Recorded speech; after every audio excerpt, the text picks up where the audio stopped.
Salam sejahtera Malaysia. Denyut nadi suara rakyat bergema di channel ini. Terima kasih kerana bersama-sama dalam channel ini untuk mendapatkan berita-berita terkini yang sensasi, mantap dan terbaru. Bagi anda yang pertama kali bersama dalam channel ini, jangan lupa tekan butang subscribe, like dan share. Terima kasih sekali lagi. Denyut nadi suara rakyat bergema di channel ini. Berita terbaik di channel ini. Kita jumpa lagi.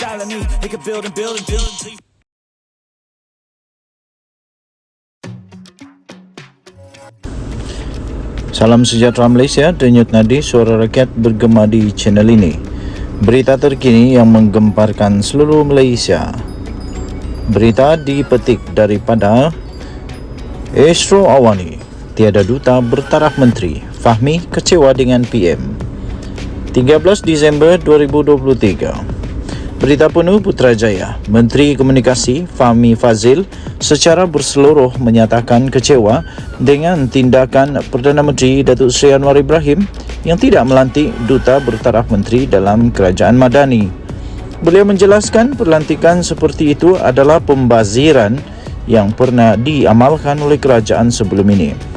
Katanya, saya rasa ada yang kecewa termasuk diri saya sendiri bahawa Perdana Menteri kali ini langsung tidak membuat lantikan duta bertaraf menteri yang dibayar allowance berpuluh-puluh ribu ringgit tapi langsung tidak menghasilkan apa-apa seperti yang berlaku dalam kerajaan sebelum ini. Saya kecewa, tapi Alhamdulillah amalan buruk itu tidak dilakukan pada kali ini. Katanya secara sinis dalam sidang media di pejabatnya di Putrajaya pada Rabu. Beliau berkata demikian ketika diminta untuk mengulas dakwaan daripada pembangkang yang menyifatkan rombakan kabinet pada Sabtu itu sebagai satu pembaziran. Mengulas lanjut, Fahmi menegaskan pembentukan jemaah menteri kali ini adalah jauh lebih baik dari segi jumlah keupayaan dan pengalaman. Pada masa yang sama, beliau turut mengajak ahli-ahli di blok pembangkang supaya tampil menyuarakan kekecewaan supaya dapat mencari solusi bersama. Katanya, bagi mereka yang kecewa, saya nasihatkan jangan pendam rasa kecewa. Tampillah ke meja rundingan seperti yang ditegaskan Perdana Menteri. Kita putuskan beberapa perkara. Kita hidup berharmoni, rukun aman damai dan bentuk modus vivendi yang baru supaya kita dapat fokus kepada masalah rakyat serta bangun bersama, katanya. Dalam perkembangan yang berasingan, Fahmi menjelaskan pejabat Kementerian Digital akan beroperasi di Menara Usahawan. Perkara itu telah dibincangkan dengan Ketua Setiausaha Negara dan proses untuk membentuk kementerian itu sedang berjalan, jelasnya. Denyut nadi suara rakyat bergema di channel ini. Jangan lupa tekan butang subscribe, like dan share. Bye-bye. Salam sejahtera Malaysia. Denyut nadi suara rakyat bergema di channel ini. Jangan lupa tekan butang subscribe, like dan share. Malaysia kita punya. Cintai Malaysiaku, kita jaga kita.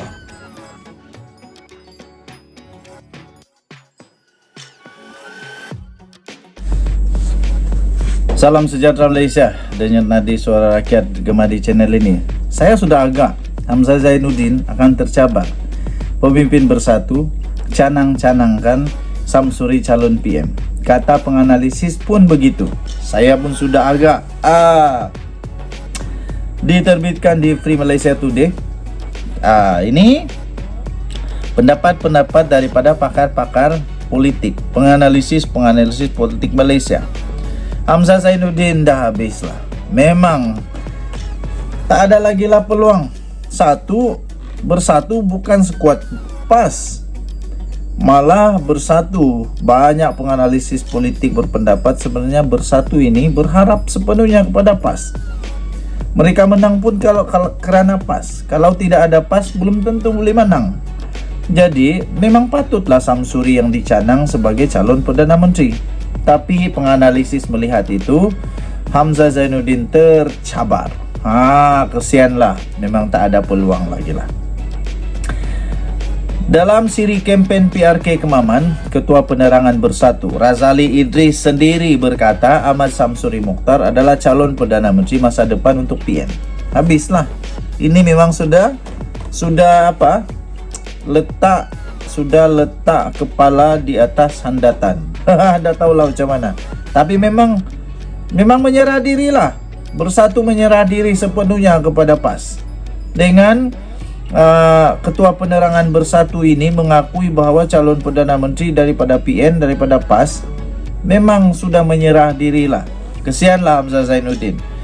Jadi tuan-tuan dan puan yang dihormati sekalian, Ketua Pembangkang Hamzah Zainuddin berdepan satu lagi cabaran menerajui Putrajaya apabila ada pemimpin Bersatu sendiri yang mencanangkan bahawa Ahmad Samsuri Mokhtar adalah calon Perdana Menteri masa depan untuk Perikatan Nasional. Itu kata penganalisis politik.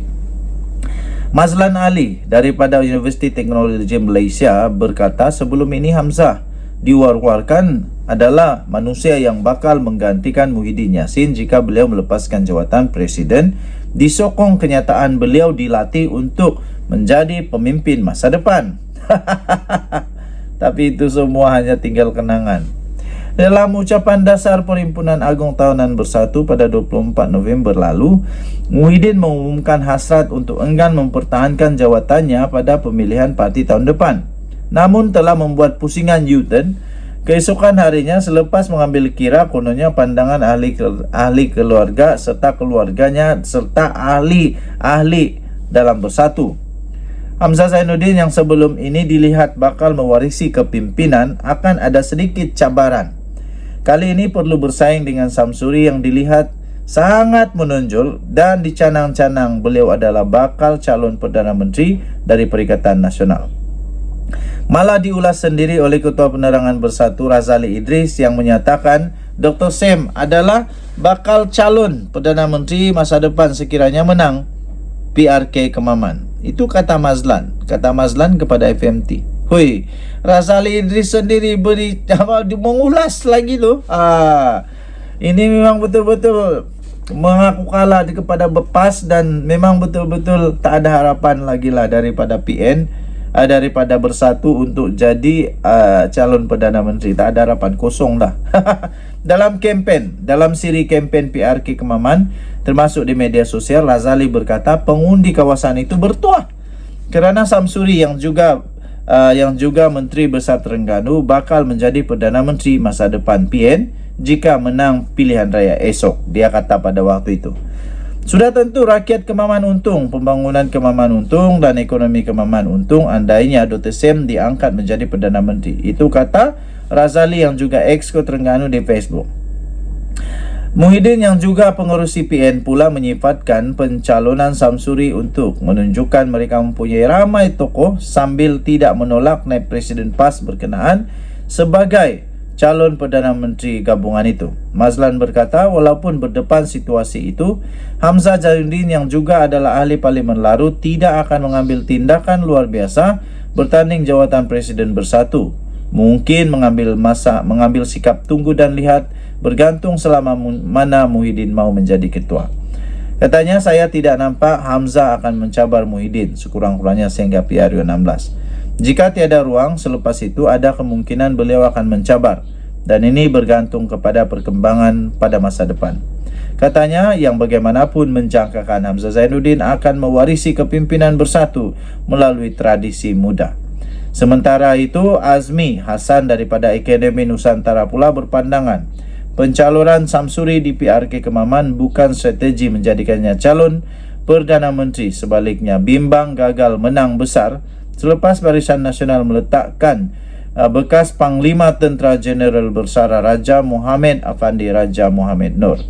Katanya tak pasti bagaimana boleh timbul Samsuri sebagai calon PM, tetapi ada pemimpin Bersatu telah menjawab yang mereka setuju.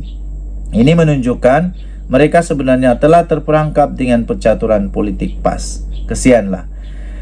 PAS ingin menggambarkan persepsi dalam PN PAS lebih berkuasa, walaupun ketua pembangkangnya Hamzah Zainuddin katanya. Denyut nadi suara rakyat bergema di channel ini. Daripada FMT, Free Malaysia Today bertarikh 2 Disember.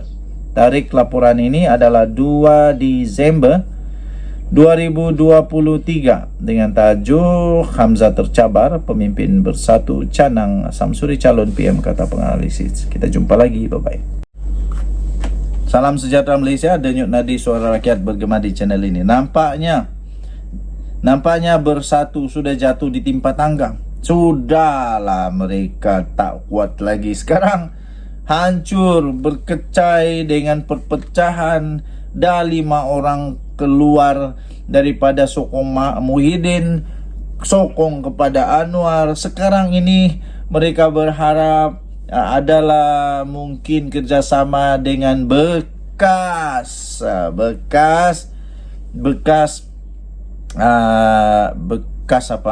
kawan, entahlah, saya pun tak tahu bekas kawan ke apa, tapi mereka mungkin mahu ada kerjasama dengan GRS, Gabungan Rakyat Sabah, tapi akhirnya mereka kesianlah dapat keputusan GRS mungkin tolak kerjasama dengan bersatu. Itu kata penganalisis. Saya pun fikir lebih baik GRS janganlah bekerjasama dengan bersatu.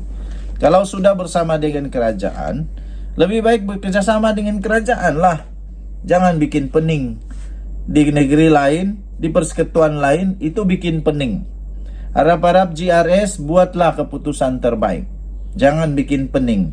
Di negeri Pembangkang, di persekutuan dengan persekutuan, hairan bin ajaib. Nanti susah begitu.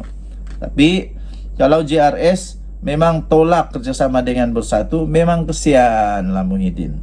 Kesian. Dia hanya ada satu lagi tempat berpaut, PAS. Itu sejalah. Nasib baiklah PAS terima. Kalau tidak, entah macam mana bersatu. Kuatkah tidak? Tidak pastilah. GRS mungkin tolak kerjasama dengan bersatu, kata penganalisis. Penganalisis berkata parti pemerintah Sabah itu tidak mendapat sebarang kelebihan sekiranya menerima bersatu dalam gabungan itu. Saya dah kata, bikin apa? Tiada kelebihan pun. Bersatu bukan kuat pun di Sabah. Bukan kuat pun di Sabah, tidak. Bersatu tidak kuat di Sabah sekarang ini. Dulu ya mungkin kuat sampai boleh menang. Tapi sekarang ini saya rasa tidak kuat lah. Hampir-hampir tidak disebut sudah ini bersatu di Sabah. Petaling Jaya penganalisis politik berasa ragu-ragu tentang reaksi Gabungan Rakyat Sabah GRS terhadap cadangan terbaru oleh bersatu untuk bekerjasama menjelang pilihan raya negeri itu akan datang. Ini daripada FMT, daripada Free Malaysia Today, 2 Disember. GRS iaitu Gabungan Pemerintah Sabah yang terdiri daripada 7 parti menolak untuk bekerjasama dengan bersatu pada akhir tahun lalu atas alasan perbezaan yang ketara antara kedua-dua parti. Fellow Majlis Profesor Malaysia iaitu Jeneri Amir berkata pengunduran bersatu Sabah dari Parti Nasional tahun lalu menunjukkan ia sudah mengalami masalah keyakinan dalam landscape politik Sabah yang lebih luas. Katanya kemasukan bersatu ke dalam GRS kemungkinan besar akan mendapat tentangan hebat dengan keraguan terhadap kepentingan parti itu dalam gabungan. Kata kenyataan itu, GRS adalah gabungan kukuh dengan majoriti 2/3. Tidak ada sebarang alasan untuk bekerjasama dengan bersatu, sebuah parti yang lemah. Kesian juga lah ayat ini, memang padulah mengusik jiwa, sakitnya tuh di sini. Tidak ada alasan untuk bekerja sama dengan bersatu, sebuah parti yang lemah. Bersatu bukan parti tempatan, tetapi menyamar sebagai parti tempatan, katanya kepada FMT.